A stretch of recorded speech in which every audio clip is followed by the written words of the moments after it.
Hey guys, here's a little update on what happens when you're not fishing. By fishing, I mean with your defense. As soon as you score your first defense of the day, whether it's a win or loss, you would go into lift lost control. And in that case, something that many high ranked players do is to switch your defense to a much weaker team, which will hopefully be beaten, and which will allow you to very simply have an easier opponent to rematch, especially for Saturday, Sunday, and Monday. In this case, for this weekend, I was never able to switch and I couldn't really push because of work. And so I pretty much only had 3 doable rematches, with this one being a plus 10 Sonia with really high investment, and yeah, I didn't want any of that. So let's go really quickly through the replays of the week just to show you the caliber of opponents. On day 1, I had my highest ranked opponent of the week as far as I know. This guy has a really serious team, really nice actually. I really like this. He doesn't have any special investment on his airs. He only has a couple of them. His Winter Cecilia only has the base kit, so she isn't an Omega tank. What he does is a nice version of a hit and run strategy. And since he has a New Year Azora, he is able to reposition really quickly. There is another replay during the week where a Flying Dancer exploits some of the weaknesses of my map.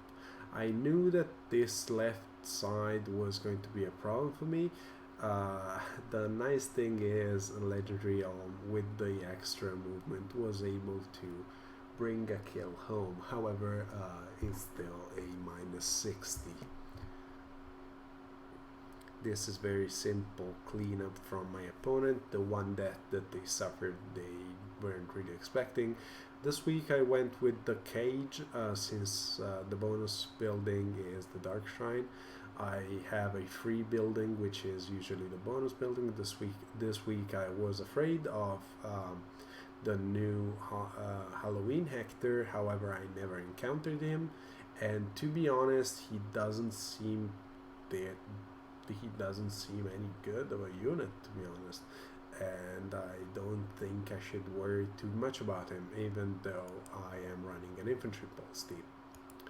Next up is this guy running only 1 air.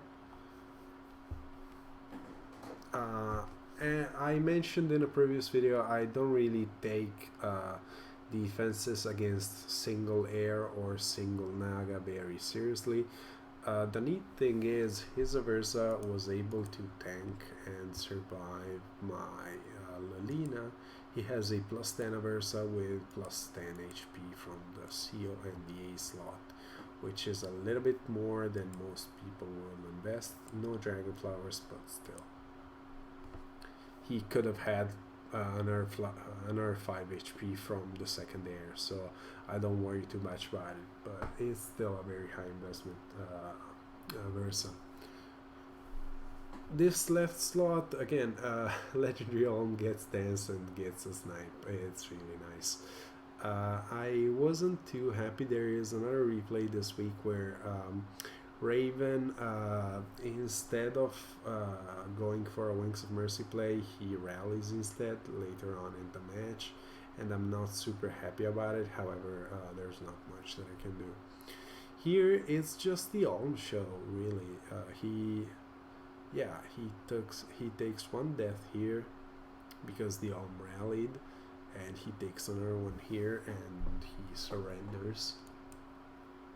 Probably because it was early in the week. Kind of annoying. These 2 replays, I think they were still on day 1. They might have been on day 2. However, with working the way I don't work Mondays. However, Tuesday is a very busy day for me. I started a new job recently, so that part was kind of annoying.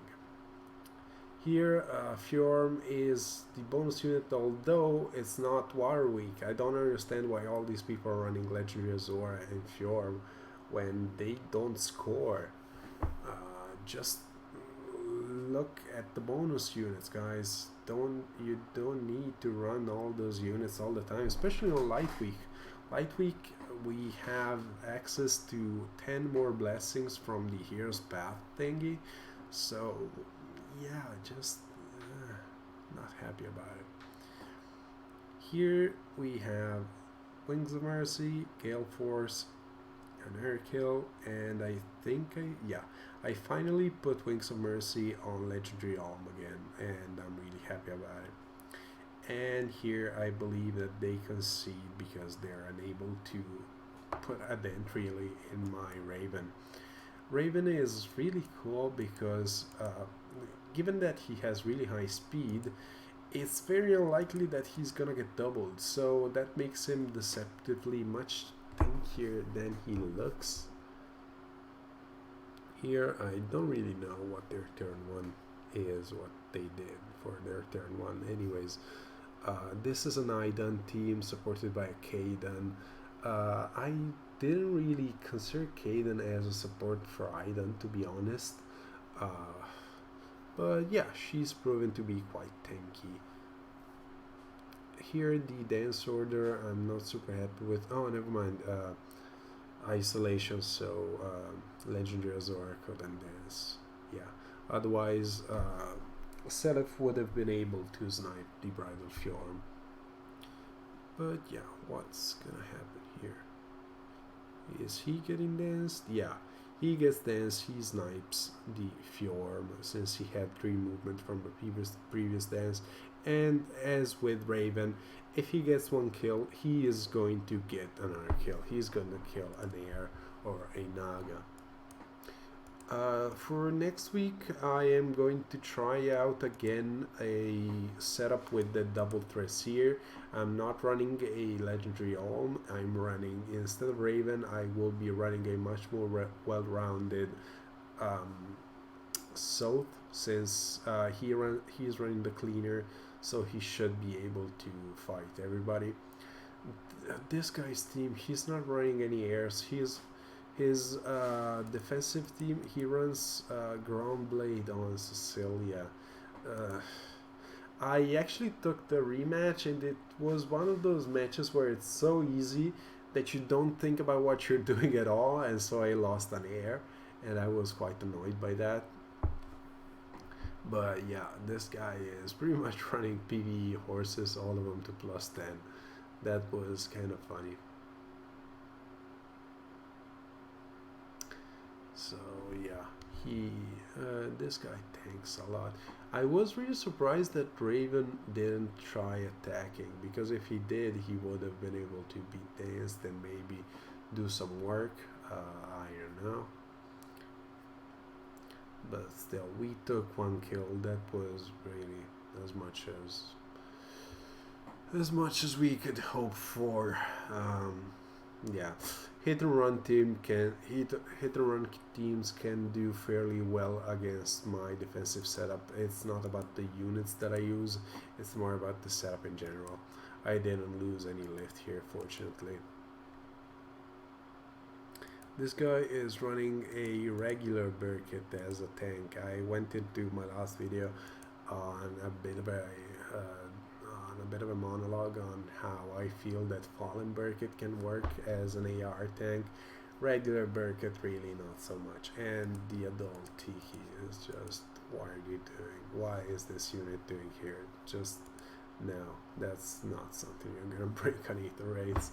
That's just a PvE unit. And also he wasn't running no, he was running 1 air. Yeah, couldn't really say much about it. And it's just a gigantic Wings of Mercy chain. I'm really happy Yeah, and that's it. I'm really happy with Wings of Mercy on Alm. I finally put it on. This guy showcases the weakness on my top right corner. You're going to see he uses a Brave Micaiah and a Flying Dancer. The Brave Micaiah isn't necessary. He just snipes the Azora and then gets out and uses these two buildings as a wall. So nothing super crazy.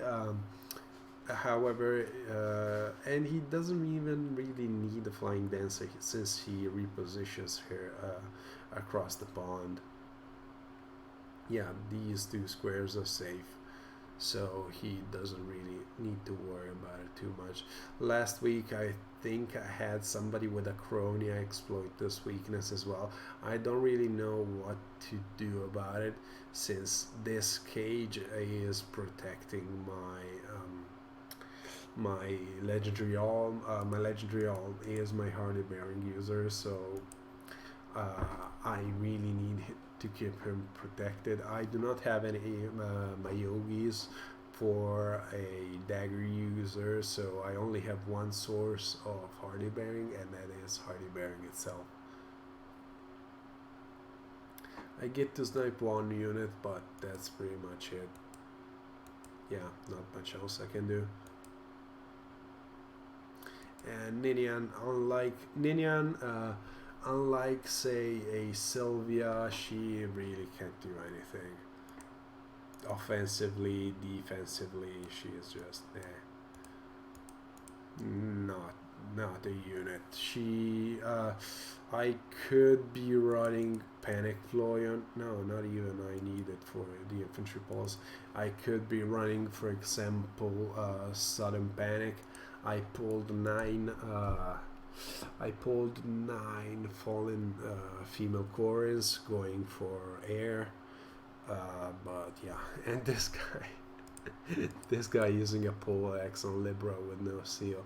No seal I can kind of excuse, sometimes we all forget, but poleaxe, really, all the weapons that you can use on Libra, you could use the axe with guard, you could use he's at +10, you could use Wogan with noontime for fat noontimes. You could be using, for example, Slaying Axe, but yeah. And this guy also has a +10 Roy with null follow-up. I don't think this is in his default kit. I think he comes with renewal, maybe. But yeah, he really likes Roy, I guess. And again, only one air. At this lower ranking, there is only one air. I'm not super happy with the fact that once again Ninian danced before Azora, but yeah, here's just a big bomb chain. And oh yeah, this was the replay where Raven rallied rather than Wings of Mercy again. So against a more tenacious opponent, they could have probably done some work and killed my guys. This guy is using a Fae. Do not use Fae. If you have her built, use her for PvE content, use her for arena, stuff like that. But Aether Raids, no, she is just not the tank you want.